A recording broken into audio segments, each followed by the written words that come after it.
What's up mga kalapis? Guess what? So dito nga ay kinukuhanan ko sila ng picture para sa reference kasi magko-commission tayo ngayon. Kaya samahan nyo akong i-drawing yung mga pinsan ko.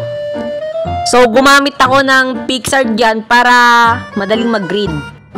At ayan, sinimulan ko na nga. So nagsimula ako dyan sa pag-sketch ng bunso. Ayan, so tamang dahan-dahan lang, syempre kailangan ng pasensya para mas maganda. Kung may kita nyo nga pala ay may mga numbers sa taas at sa gilid ng mga grid ko dyan para mas madali kong mahanap kung nasa na ba ako. At ayan, tapos na yung sketch.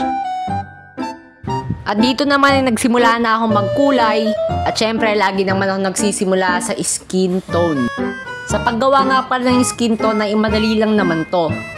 Kung yung skin tone ng pinukulayan mo ay madali na lang mahanap doon sa mga kulay mo. Pero mahirap lang dyan kung yung skin tone ng kinukulayan mo ay kailangan mo pang mag-mix para makuha yun. Yun yung mahirap. Yung ibang video nga pala ng process ito ay hindi ko na naisama dahil nag-i-struggle ako sa paggawa ng skin tone. Dito nga ay tinatansya ko pa kung ano ba yung tamang timpla ng shadow dito. At yan, patapos na.